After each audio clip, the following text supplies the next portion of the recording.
Good afternoon. It's Andrew O'Donnell with Supercharged Stocks, and I'm in the Cronus Consulting boardroom again right before the Metals Investor Forum. So we're real excited. We're getting off to a big week of conferences coming up, and very fortunate to have Jeff Wilson with us, who is the President and CEO of Precipitate Gold. So what a way to start off talking about the upcoming year, but gold and your project in the Dominican. Yes. Yeah, no, pleased to be here and happy to talk about what Precipitate's got planned. Excellent. So give me your kind of outlook on, I know there's been a lot of news lately. You've raised some money, you've got some new equipment. There's a lot of moving parts that have come together early in the new year here to start off this new year. So maybe you can kind of run us through some of the highlights here. Yeah, I mean, the strategy for Precipitate going back to almost about 18 months ago now, when we first went after this new acquisition, our Pueblo Grande project in the Dominican Republic. We've been in country since 2012, working another project adjacent to Gold Quest, where they have about 3.5 million ounces in a resource there.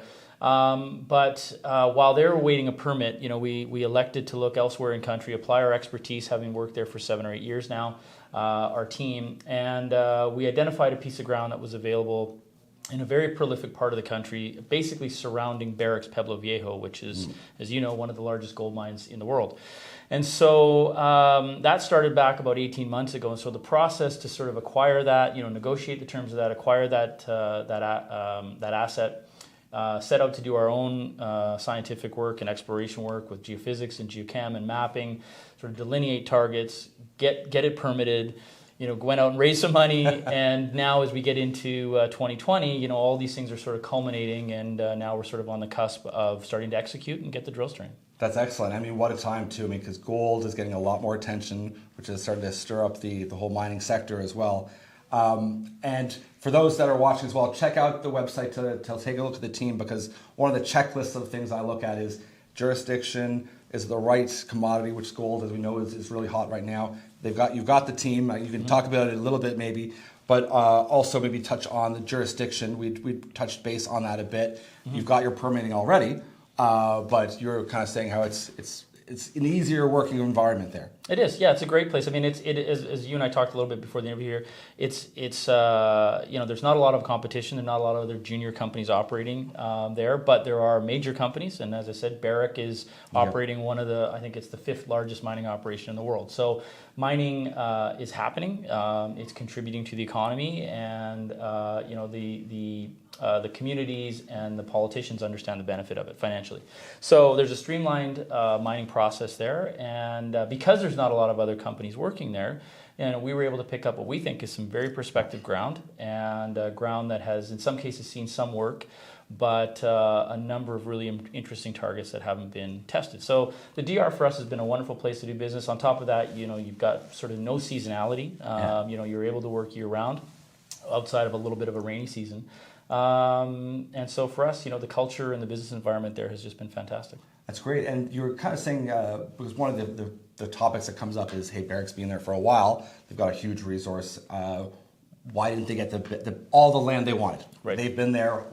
How did you get something? So that in and of itself is an interesting story that maybe if you can share or can kind of fill us in a bit. Sure. Because sometimes people think, okay, there's someone already there. Great, you're next to a mine. That's an awesome place to look. But how did you get it? Right. And if what you have is so great, why didn't they get it? Why didn't they get it? Yeah. So there's a bit of a long story that I'll make it short. One thing that happened about 10, 12 years ago was the Dominican government did change some mining laws, whereby previously the country was kind of blanket staked by a number of majors, and they weren't really doing much in the way of exploration.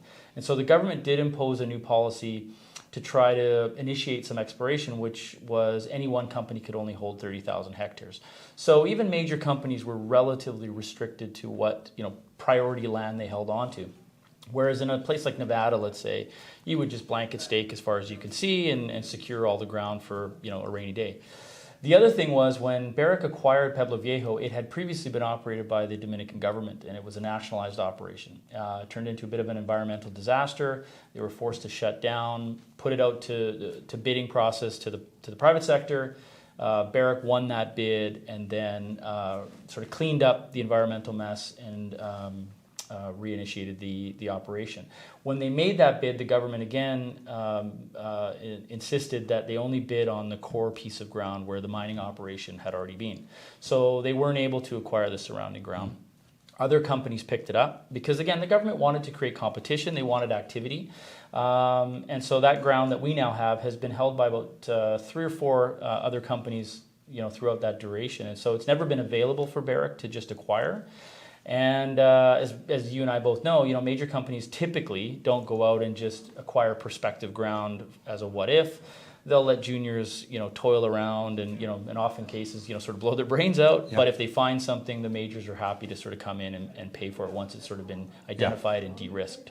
So, Barrick, we believe, because they're advancing, they've announced that they're putting in an additional $1 billion into the development of their Pueblo Viejo mine. We see that as an indication that they are looking at growth, they are looking at expansion. And so, anything that we find in the neighboring ground, I think, would be attractive to them. Oh, I think so too, coming into this kind of market too, where especially the big players to a generalist, they get excited, they want to go, hey, how do I get involved in the market? Is that flows down. Yep. Because they're willing to pay a premium if you hit some good results. Absolutely. Which is the goal. And like I said, you've raised some money, you've got some equipment that you announced as well, that you've done a JV with Gold Quest. Yeah. And you're raring to start drilling soon. Yes. We don't know for sure, but that's coming up fairly soon. Very soon. Maybe you can give us a bit of a rundown on that. I know you can't Yep. say exact dates, it's tough with everything, but it's soon. Yes, it is soon. And yeah, the story on that is we were ramping up to get active with drilling sort of at the commencement of the new year here. And we identified an issue that the guys that we had typically used in country had run into financial problems, and so their equipment and their company had gone into receivership. And so we sort of had really 3 options. One was to go out and find another drill contractor in country, because getting stuff into the country through the importing laws is tough. So we did that, and they sort of said, sure, we'd love to do it, but we're more expensive and we're busy for the next several months. So we looked at bringing somebody else to get it in, and that was going to be long delays and expensive. And so ultimately we were put in contact with the receivers of this gear. We were able to negotiate terms to acquire that drilling equipment ourselves. And because there had been very familiar to us personnel who had worked with this equipment, had a lot of experience with this equipment, who were also had found themselves unemployed. We're in the process of pulling together and assembling a team. We've got the gear, and we did that in tandem with another exploration company in the DR, Gold Quest Mining. So that helps to mitigate our costs, but gives us really good access to in-country equipment, and we believe will bring our per meter costs down significantly, not only in this upcoming program, but also in programs down the road. Excellent. Well, like I said, this is a great jurisdiction, great team. It's a stock you should look at because it's in a commodity that everyone's hot for and interested in. And we're heading into a market that looks pretty attractive. And once again, best place to look for a mine is beside another mine. Absolutely. So fingers crossed, a lot of hard work, but I'm looking forward to following the story in the next year ahead, and have a great conference. Great. I appreciate it. Thanks for the opportunity. Thanks so much.